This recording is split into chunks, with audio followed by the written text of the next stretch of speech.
कहानी कोयल की वापसी। गांव सुंदरपुर चारों ओर हरियाली से घिरा हुआ एक शांत गांव था। उस गांव की पहचान थी वहां की पुरानी पीपल की पेड़ पर बैठने वाली एक कोयल, जिसकी मधुर आवाज से हर सुबह जागती थी। लोग कहते थे, जब कोयल गाती है तो खुशियां आती हैं। लेकिन एक दिन सुबह का सूरज निकला, पर कोयल की मधुर कुहुक सुनाई नहीं दी। गांव के बुजुर्ग रामलाल ने सबसे पहले कहा, आज पहली बार कोयल नहीं गाई, कुछ तो अजीब है। गांव में एक अजीब सी चुप्पी छा गई। खेतों की हरियाली मुरझाने लगी, बच्चे उदास रहने लगे, जैसे कि उस कोयल की आवाज में ही गांव की रूह बसी थी। समय बीतता गया, 6 महीने बीत गए और कोयल जैसे गायब ही हो गई। कुछ लोगों ने कहा शायद वो मर गई, कुछ ने कहा वो कहीं और चली गई।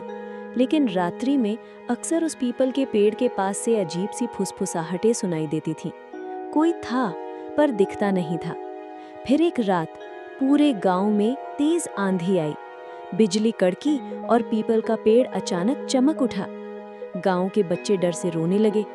तभी बिजली की चमक में कुछ लोगों ने देखा एक परछाई उड़कर उस पेड़ पर बैठी, और अगली ही पल एक बहुत ही प्यारी लेकिन दर्द भरी आवाज गूंजी, कुहू कुहू। सब ठिठक गए। कोयल लौट आई थी, लेकिन ये कोयल अलग थी। अब उसकी आवाज में वो मिठास तो थी, लेकिन संगीत में एक दर्द, एक रहस्य था, जैसे वो कुछ कहना चाहती हो। अगली सुबह गांव की बच्ची गुड़िया ने कहा, मैंने सपना देखा, कोयल मुझसे कह रही थी कि कोई उसकी माँ को मारकर उसका बच्चा चुरा ले गया था, इसलिए वो उड़ गई थी। गांव वाले हैरान रह गए, क्या ये सपना था या सच का इशारा? फिर हुआ चमत्कार। गुड़िया और कुछ लोग जंगल की ओर गए जहां से कोयल की आवाज आती थी। उन्हें एक टूटी हुई झाड़ी में एक छोटा सा कोयल का बच्चा मिला जो घायल था। उन्होंने उसे उठाया और प्यार से इलाज किया। उसी रात कोयल फिर आई, और इस बार उसकी आवाज में एक नई चमक, एक पुराना संगीत लौट आया, कुहू कुहू। अब आवाज में न दुख था न डर, बस संगीत ही संगीत था। गांव फिर से जी उठा।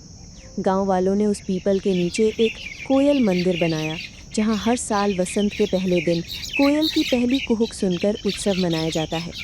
और अब भी जब कोयल गाती है तो लोग कहते हैं, ये सिर्फ आवाज़ नहीं है, ये गांव की आत्मा है जो गा रही है।